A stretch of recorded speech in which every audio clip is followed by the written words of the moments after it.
Assalamualaikum warahmatullahi wabarakatuh. Halo semuanya, perkenalkan nama saya Adelia Wulandari dari kelas 3A jurusan Pendidikan Bahasa Indonesia Universitas Sultan Ageng Tirtayasa. Di sini saya akan menjelaskan sedikit tentang apa sih pembelajaran diferensiasi itu. Pembelajaran diferensiasi adalah pembelajaran yang mengakomodir kebutuhan belajar siswa, di mana seorang guru yang memfasilitasi siswanya sesuai dengan kebutuhannya. Karena setiap siswa itu memiliki karakteristik yang berbeda-beda, sehingga tidak bisa diberi perlakuan yang sama. Ternyata pembelajaran diferensiasi itu penting loh. Mengapa demikian? Karena dengan adanya pembelajaran diferensiasi, setiap siswa dapat mengembangkan dan meningkatkan potensi diri sesuai dengan kemampuan, minat, dan bakat yang mereka miliki. Adapun ciri-ciri atau karakteristik dari pembelajaran diferensiasi antara lain, pertama, lingkungan belajar yang mengundang siswa untuk belajar. Yang kedua, pembelajaran berfokus pada konsep dan prinsip pokok. Yang ketiga, siswa secara aktif bereksplorasi di bawah bimbingan dan arahan guru. Yang keempat, pengelompokan siswa secara fleksibel. Yang kelima, kurikulum memiliki tujuan pembelajaran yang didefinisikan secara jelas. Yang keenam, terdapat penilaian berkelanjutan.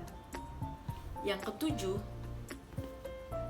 guru dapat menanggapi atau merespon kebutuhan belajar siswa. Yang kedelapan, manajemen kelas aktif. Ternyata di dalam pembelajaran diferensiasi terdapat 3 strategi dalam pembelajarannya. Di antaranya, pertama, diferensiasi konten. Konten adalah apa yang kita ajarkan kepada siswa. Konten dapat dibedakan sebagai tanggapan terhadap kesiapan, minat, dan profil belajar siswa maupun kombinasi dari ketiganya. Di pembelajaran diferensiasi konten ini, guru perlu menyediakan bahan dan alat yang sesuai dengan kebutuhan belajar siswa. Contohnya, dengan menggunakan bahan ajar berupa bacaan, video, maupun audio. Yang kedua, diferensiasi proses. Proses ini mengacu pada bagaimana siswa akan memahami dan memaknai apa yang sedang dipelajari.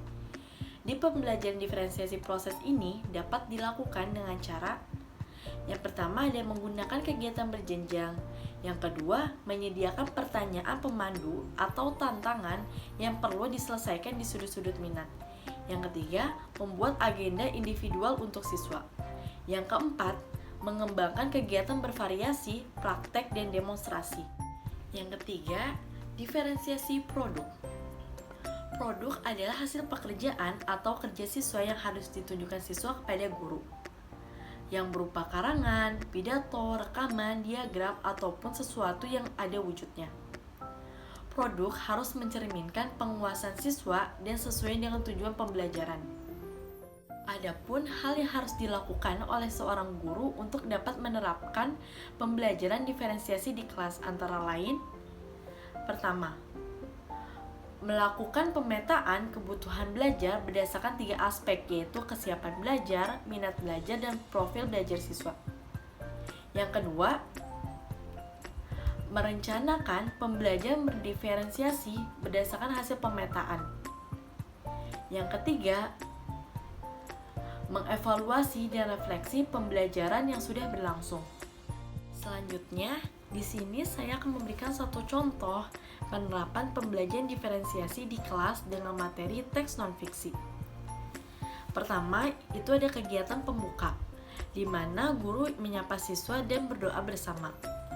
Lalu, guru dapat menginstruksikan siswa untuk membaca buku atau mendengarkan audio atau menonton video tentang materi teks non-fiksi.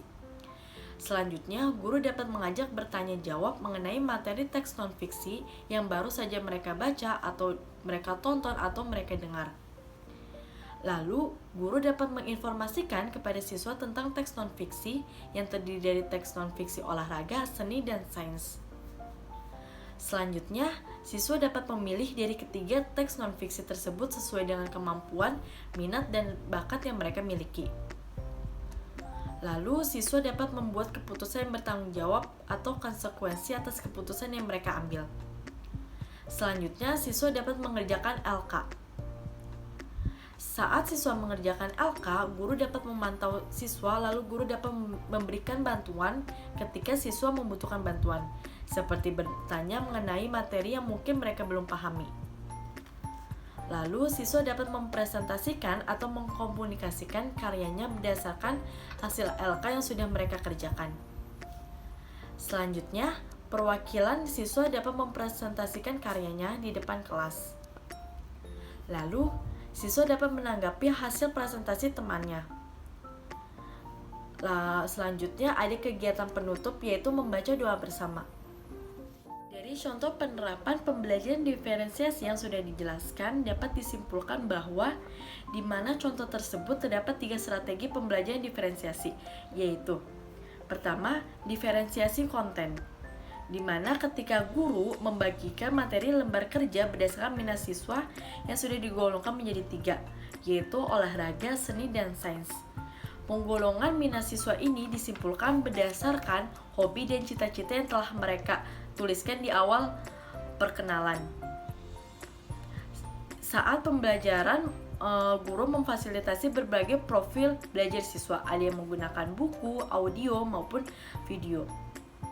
Yang kedua, di dalam diferensiasi proses, yaitu saat guru memberikan bantuan kepada beberapa siswa yang membutuhkan.